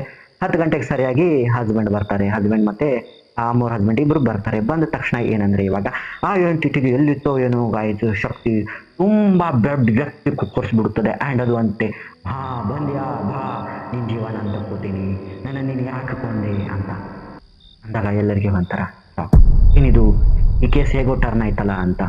ಸೊ ಆವಾಗ ಏನಂದ್ರೆ ಗಾಯ್ಸ್, ಇಲ್ಲೇನಾಗಿರುತ್ತದೆ ಅಂದ್ರೆ, ಆ ಒಂದು ವ್ಯಕ್ತಿ ಇದಾನಲ್ಲ, ಏನು ದೇಹದಲ್ಲಿ ಸೇರ್ಕೊಂಡಿದ್ದಾನಲ್ಲ, ಬ್ಯಾಡ್ ಎಂಟಿಟಿ, ಘೋಸ್ಟ್, ದೆವ್ವ, ಅದು ಏನಂದ್ರೆ ಆ ಊರಿನ ವ್ಯಕ್ತಿನೇ ಆಗಿತ್ತು. ಆ್ಯಂಡ್ ಅದು ಮನುಷ್ಯ ಜೊತೆನೆ ಓದ್ತಾ ಇದ್ದ, ಅವನು ಸಹ ಹುಡುಗ ಇದ್ದ. ಆ್ಯಂಡ್ ಅವನು ಸರಿ ಇರಲಿಲ್ಲ, ಎಲ್ಲರಿಗೆ ಟಾರ್ಚರ್ ಕೊಡೋದು, ಹೆಣ್ಮಕ್ಳಿಗೆ ಅತ್ಯಾಚಾರ ಮಾಡೋದು, ಈ ಥರ ಎಲ್ಲ ಅವನು ಮಾಡ್ತಾ ಇದ್ದ. ಸೊ ಹಾಗಾಗಿ ಊರಿನವರೆಲ್ಲ ಸೇರಿಕೊಂಡು ಅವನನ್ನು ಕೊಂದು ಸುಸೈಡ್ ಥರ ಮಾಡಿರ್ತಾರೆ, ಅದೇ ರೈಲ್ವೆ ಟ್ರ್ಯಾಕ್ ಮೇಲೆ ಹಾಕಿ. ಅದರಲ್ಲಿ ಈ ತಂದೆ ಸಹ ಇರ್ತಾರೆ. ಸೊ ಹಾಗಾಗಿ ಅವನು ಮನಸ್ಸಿನಲ್ಲೇ ಇತ್ತು, ಈಕೆಯನ್ನ ಸಹ ಎಂಜಾಯ್ ಮಾಡಬೇಕು, ಆ್ಯಂಡ್ ಈ ಆಂಟಿ ಇದಾರಲ್ಲ ಯಾರು ಅನ್ಸೂಯ ಅಮ್ಮ, ಅವ್ರನ್ನ ಸಹ ಎಂಜಾಯ್ ಮಾಡಬೇಕಿತ್ತು. ಈ ಥರದೊಂದು ವಿಕೃತ ಮನಸ್ಥಿತಿ ಅವನಲ್ಲಿತ್ತು. ಇದು ತಂದೆಗೆ ಸಹ ಗೊತ್ತಾಗಿತ್ತು ಮೊದಲೇ. ಹಾಗಾಗಿ ಅವರು ಒಂದು ಬಿಟ್ಟಿದ್ರು ಗಾಯ್ಸ್, ಎಲ್ಲರೂ ಸೇರಿನಿ. ಸೊ ಹೀಗೆಲ್ಲ ಆಗಿರುತ್ತದೆ. ಆ್ಯಂಡ್ ಇದು ಪ್ರೊಸೀಜರ್ ಏನಂದರೆ, ಇವಾಗ ಮಾರ್ನಿಂಗ್ 8ರಿಂದ ರಾತ್ರಿ 9:30 10 ಗಂಟೆ ಮಟ್ಟ ಆಗುತ್ತದೆ. ಹೀಗೆ ಎಲ್ಲ ಒಂದು ಬಿಡಿಸೋಕೆ ಮಂತ್ರಗಳನ್ನು ಉಗ್ತಾ ಇದ್ದಾರೆ. ಆ್ಯಂಡ್ ಮುಂದ್ಗಡೆ ಒಂದು ಹವನದ ಕುಂಡವನ್ನು ಹಾಕಿದ್ದಾರೆ ಮನೆಯಲ್ಲಿ. ಹೊರಗಡೆ ಯಾರಿಗೂ ಗೊತ್ತಿಲ್ಲ ಏನಾಗ್ತಾ ಇದೆ ಅಂತ, ಹಾಗೇನೋ ಪೂಜೆ ಅನ್ಕೊಂಡಿದ್ದಾರೆ, ಬಟ್ ಒಳಗಡೆ ಎಲ್ಲ ಈ ಥರ ಆಗ್ತಾ ಇರುತ್ತದೆ. ಸೊ ಹೀಗೆ ಆಗ್ತಾ ಇರಬೇಕಾದ್ರೆ ಏನಂದರೆ, ಇವಾಗ ಅದು ಹುಣ್ಣಿಮೆ ನೈಟ್ ಅಲ್ಲ. ಸೊ ಇತ್ತ ಕಡೆ ಇವ್ರು ಬರ್ತಾ ಇದ್ದಾರೆ. ಇತ್ತ ಕಡೆ ಹುಣ್ಣಿಮೆ ನೈಟ್ ಆದ ಮಾರನೇ ದಿನ ಯಾರಂದರೆ, ಇವಾಗ ನಾನು ಹೇಳಿದ್ನಲ್ಲ ಈ ಬ್ಯಾಂಕ್ ಮ್ಯಾನೇಜರ್ ಧಾಬಾದವರು. ಸೊ ಇವರು ಬರ್ತಾ ಇದ್ದಾರೆ ನಡ್ಕೊಂತ ರೋಡ್ ಕಡೆ ಬರ್ತಿದ್ದಾರೆ. ಇತ್ತ ಕಡೆ ಅಮ್ಮೋರು ಆ ಒಂದು ಘೋಷಣ ಒಂದು ನೀರಲ್ಲಿ ಬಿಟ್ಟಿರ್ತಾರೆ. ಅದನ್ನು ಎಲ್ಲ ಅವರೆಲ್ಲ ಅದ್ರದ್ದು ನಿಂಬೆ ಹಣ್ಣೆ ನಿವಾಳಿಸಿ ಅದಕ್ಕೆಲ್ಲ ನೀರಲ್ಲಿ ಹಾಕಿರ್ತಾರೆ. ಆ ನೀರೇನಂದರೆ ಊರು ಹೊರಗಡೆ ಹೋಗಿ ಒಗಿಬೇಕು. ಸೊ ಅಮ್ಮವ್ರು ನೀರು ಹೋಗಿ ಹೊರಗಡೆ ಒಗಿಯೋಕೆ ಈ ಮಂಚ ಎಂಟ್ರಿ ಆಗೋಕೆ ಸರಿ ಸಮಾನ. ಅವ್ರು ನೀರು ಉಗ್ತಾರೆ, ಬ್ಯಾಂಕ್ ಮ್ಯಾನೇಜರ್ ಎಂಟ್ರಿ ಆಗ್ತಾನೆ. ಸೊ ಆ ನೀರು ಬಿದ್ದ ತಕ್ಷಣ ಆ ಒಗೆಯೋದೇನಿದೆಯಲ್ಲ ಆ ನೀರು, ಅದು ಬ್ಯಾಂಕ್ ಮ್ಯಾನೇಜರ್ ನೋಡ್ಬಿಡ್ತಾನೆ. ನೋಡ್ದವನೇ ಸ್ಟನ್ ಎತ್ಕೊಂಡ್ಬಿಡ್ತಾನೆ ಬ್ಯಾಂಕ್ ಮ್ಯಾನೇಜರ್. ಮೈ ರೋಮ್ಗಳೆಲ್ಲ ಎತ್ಕೊಂಡ್ಬಿಡ್ತವೆ. ಏನಂದರೆ ಗೈಸ್, ಆ ಒಂದು ನೀರು ಉಗ್ಗಿದ ತಕ್ಷಣವೇ ಅದು ಆವಿಯಾಗಿ ಇವನ್ ದೇಹದಲ್ಲಿ. ಆ್ಯಂಡ್ ಬ್ಯಾಂಕ್ ಮ್ಯಾನೇಜರ್ ಅವತ್ತಿನಿಂದ ಏನೇನೋ ಮಾಡೋದು, ಹಸಿ ಇಲಿಗಳನ್ನು ತಿನ್ನೋದು, ಕಪ್ಪೆ ಹಲ್ಲಿಗಳನ್ನು ತಿನ್ನೋದು, ಈ ಥರ ಎಲ್ಲ ಮಾಡೋಕ್ಕೆ ಸ್ಟಾರ್ಟ್ ಮಾಡ್ತಾನೆ. ಅವನು ಡ್ರಿಂಕಿಂಗ್ಸ್ ಮಾಡ್ತಾ ಇರ್ತಾನೆ. ಆ್ಯಂಡ್ ಊರಲ್ಲಿರ್ತಕ್ಕಂಥ ಹೆಣ್ಮಕ್ಳಿಗೆ ಕರೆಯೋದೆಲ್ಲ ಮಾಡ್ತಾ ಇರ್ತಾನೆ. ಹೀಗೆ ಅವನು ಒಂದೇ ತಿಂಗಳಲ್ಲಿ ಎಷ್ಟು ಡ್ರಿಂಕಿಂಗ್ ಸ್ಮೋಕಿಂಗ್ ಮಾಡಿರ್ತಾನಂದರೆ ಅವನ ಲಿವರ್ ಕಿಡ್ನಿ ಎಲ್ಲ ಡ್ಯಾಮೇಜ್ ಆಗಿಬಿಟ್ಟಿರುತ್ತದೆ. ಆ್ಯಂಡ್ ಅವನು ಹೇಳ್ಕೊಂಡಂಗೆ ಡೆಡ್ ಆಗಿಬಿಡ್ತಾನೆ ಗಾಯ್. ಸೊ ಡೆಡ್ ಆಯಿತು ಅಂತ ಇವಾಗ ಮಗನಿಗೆ ಅವನು ಈ ಥರದ್ದೆಲ್ಲ ಹೇಳಿ ತನ್ನ ಒಂದು ಸಾರಿಯನ್ನು ಕೇಳಿ ಅವನು ಅಲ್ಲಿಂದ ಹೋಗ್ತಾನೆ. ಟ್ರ್ಯಾಪ್ಡ್ ಆಗಿರ್ತಾನೆ ಅವನು. ಮಾರನೇ ದಿನ 13ನೇ ದಿನಕ್ಕೆ ಶಾಸ್ತ್ರವನ್ನೆಲ್ಲ ಮಾಡ್ತಾರೆ. ಮಾಡಿದ ತಕ್ಷಣ ಏನಂದರೆ ಈತ ಕಡೆ ಎಲ್ಲ ಕ್ಲಿಯರ್ ಆಯಿತು. ಮಗನಿಗೂ ಗೊತ್ತಾಯಿತು ತನ್ನ ತಂದೆ ಹೇಗಿದ್ದಾರಂತ. ಬಟ್ ಏನಂದರೆ ಗಾಯ್ಸ್, ಇವಾಗ ಯಾವ ಮನೆಯಲ್ಲಿ ಇವನು ಬಾಡಿಗೆ ಇದ್ನಲ್ಲ ಅಲ್ಲಿ ರಾತ್ರಿ ಚೀರಾಡೋದು, ಕೂಗಾಡೋದು, ಇಲಿಗಳ ಸತ್ತು ಬೀಳೋದು, ಈ ಥರ ಎಲ್ಲ ಆಗೋಕ್ಕೆ ಸ್ಟಾರ್ಟ್ ಆಗ್ತವೆ. ಆ ಬಾಡಿಗೆ ಮನೆಯನ್ನು ಅವರು ಯಾರಿಗೂ ಮಾರೋದಿಲ್ಲ. ಆ ಓನರ್ ಇರ್ತಾರಲ್ಲ ಅದು ಯಾರಿಗೂ ಅವರು ಕೊಡೋದಿಲ್ಲ. ಯಾರೇ ಬಂದರೂ ಅಲ್ಲಿಂದ ಓಡೋಗ್ತಾ ಇರ್ತಾರೆ ದೆವ್ವ ಅಂತ. ಸೊ ಹಾಗಾಗಿ ಅಲ್ಲಿ ಸಹ ಏನು ಮಾಡ್ತಾರೆ ಅಂದರೆ ಆ ಮನೆ ಓನರ್ ಲಾಸ್ಟ್ಗೆ ಈ ಮೆಣಸಿನಕಾಯಿ ಕಾಟಕ್ಕಾದರೂ ಅದು ಎದ್ದು ಹೋಗುತ್ತದ ಅಂತ ಅಲ್ಲಿ ಮೆಣಸಿನಕಾಯಿಗಳನ್ನು ಹಾಕಿ ಆ್ಯಂಡ್ ಅದನ್ನು ಗೈಸ್ ಹಾಗೆ ಬಿಟ್ಬಿಡ್ತಾರೆ ಆ ಮನೆಯನ್ನು. ಸೊ ಇವಾಗಲೂ ಆ ಮನೆ ಹಾಗೆ ಇದೆ ಅಂತೆ. ಅಲ್ಲಿ ಮೆಣಸಿನಕಾಯಿ ಇದನ್ನು ಹಾಕಿದ್ದಾರೆ. ಅಲ್ಲಿಗೆ ಜನ ಯಾರು ಹೋಗೋದಿಲ್ಲ ಅಂತೆ. ಎರಡೆರಡು ಆತ್ಮಗಳು ಅಲ್ಲಿ ಜಿಗಿದಾಡ್ತಾ ಇರ್ತಾವಂತೆ, ಕುಣಿದಾಡ್ತಾ ಇರ್ತಾವಂತೆ. ರಾತ್ರಿ ಚೀರಾಡೋದು, ಅಮಾವಾಸ್ಯೆ ಹುಣ್ಣಿಮೆ ಬಂದುಬಿಟ್ರೆ ಮುಗದೆ ಹೋಯ್ತಂತೆ ಗೈಸ್. ಯಾರು ಅಲ್ಲಿ ಹೋಗೋದಿಲ್ಲ. ಈ ಥರದ ಒಂದು ಘಟನೆ ಇದೆ ಅಂತೆ. ಸೊ ಇದಾಗಿತ್ತು ಗೈಸ್ ಇವತ್ತಿನ ಒಂದು ಸ್ಟೋರಿ. ಆ್ಯಂಡ್ ಇದರಲ್ಲಿ ಮೋರಾಲ್ ಏನಂದರೆ ಗೈಸ್, ನಾನು ಹೇಳೋಕೆ ಇಷ್ಟಪಡೋದು ಒಂದೇದು, ಯಾರಾದರೂ ಫ್ಯಾಮಿಲಿಯವರು ಬೇರೆ ಊರಿಗೆ ಟ್ರಾನ್ಸ್ಫರ್ ಅದು ಆಗೋದ್ರೆ ಅವ್ರನ್ನ ಒಬ್ಬರನ್ನೇ ನಾವು ಬಿಡೋಕೆ ಹೋಗಬಾರ್ದು. ಅವ್ರ ಜೊತೆ ನಾವು ಫ್ಯಾಮಿಲಿಯವರೆಲ್ಲರೂ ಹೋಗಿ ಇರಬೇಕು. ಇಲ್ಲಾಂದರೆ ವ್ಯಸನಗಳು ಹತ್ತೋ ಚಾನ್ಸಸ್ ಭಾಳ ಇರುತ್ತದೆ. ಸೊ ಮೇಂಟೈನ್ ಆಗೋದಿಲ್ಲ ಗೈಸ್. ರೋಗ ರುಜಿನಗಳು ಬರೋಕ್ಕೆ ಸ್ಟಾರ್ಟ್ ಆಗ್ತವೆ. ಹೊರಗಿಂದಂತ ಎಷ್ಟು ದಿನ ತಿನ್ನೋದು ಹೋಟೆಲ್ಗಳಲ್ಲೆಲ್ಲ. ಸೊ ಕಿಡ್ನಿ ಎಲ್ಲ ಡ್ಯಾಮೇಜ್ ಆಗುತ್ತದೆ. ಸೊ ಹೀಗೆ ಗೈಸ್, ಈ ನನ್ನ ಪ್ರಕಾರ ದೇವಿಂದೇನೋ ಕಾಟ ಇತ್ತೋ ಇಲ್ಲೋ ಗೊತ್ತಿಲ್ಲ, ಬಟ್ ನನಗೇನು ಅನಿಸ್ತದೆ ಅಂದರೆ ಇವರು ಹೊರಗಡೆ ಇದ್ರಲ್ಲ 6 ತಿಂಗಳು ಹೊರಗಿನ ಫುಡ್ ತಿಂದು ಹೈಜಿನಿಕ್ ಇರೋದಿಲ್ಲಲ್ಲ ಗೈಸ್. ಎಷ್ಟೇ ಆದರೂ ಮನೆ ಊಟ ಇದ್ದಾಗ ಆಗೋದಿಲ್ಲ ಅಂತ ಇವರು ಹೊರಗಡೆಯಿಂದ ತಿಂದು ಆ್ಯಂಡ್ ಇವರಿಗೆ ಆವಾಗ ಏನಾಗಿದೆ ಅಂದರೆ ಚಟ ಹಾಕ್ಕೊಂಡ್ಬಿಟ್ಟಿದೆ ಅನಿಸುತ್ತದೆ. ಒಂಥರ ಮೆಂಟಲ್ ಇಲ್ನೆಸ್ ಸ್ಟಾರ್ಟ್ ಆಗ್ತದೆ ಫ್ಯಾಮಿಲಿಯವರು ಅಕ್ಕಪಕ್ಕ ಇಲ್ಲ ಅಂದರೆ. ಸೊ ಹಾಗಾಗಿ ಅವರು ಡ್ರಿಂಕಿಂಗ್ ಸ್ಮೋಕಿಂಗ್ ಮಾಡಿ ತೀರ್ಕೊಂಡಿದ್ದಾರೆ ಅಂತ ನನಗೆ ತುಂಬಾ ಅನಿಸ್ತಾ ಇದೆ. ಸೊ ನಾವು ಇದನ್ನು ಗಮನ ಕೊಡಬೇಕು. ನಮ್ಮ ಫ್ಯಾಮಿಲಿಯವರನ್ನು ನಾವು ಬಿಟ್ಟು ಇರಬಾರ್ದು. ಇನ್ನೊಂದು ಏನಂದರೆ, ಇವಾಗ ಈ ಹೆಣ್ಮಕ್ಳು ಇರ್ತಾರಲ್ಲ ಲೇಡೀಸ್, ಅವ್ರಿಗೆ ಭಾಳ ಟ್ರಬಲ್ ಆಗ್ತಾ ಇರುತ್ತೆ. ಏನಂದರೆ ಎಸ್ಪೆಷಲಿ ಆಫ್ಟರ್ 18 ಆದಮೇಲೆ ಹಾರ್ಮೋನಲ್ ಇಂಬ್ಯಾಲೆನ್ಸ್ ಆಗ್ತಾ ಇರುತ್ತೆ. ಅವ್ರ ಕಡೆ ನಾವು ಗಮನ ಕೊಡಬೇಕು. ಫ್ಯಾಮಿಲಿಯವರು ಕೇರ್ಲೆಸ್ ಮಾಡಬಾರ್ದು. ಅವ್ರನ್ನ ಒಬ್ಬರೊಬ್ಬರನ್ನಾಗೆ ಬಿಡಬಾರ್ದು.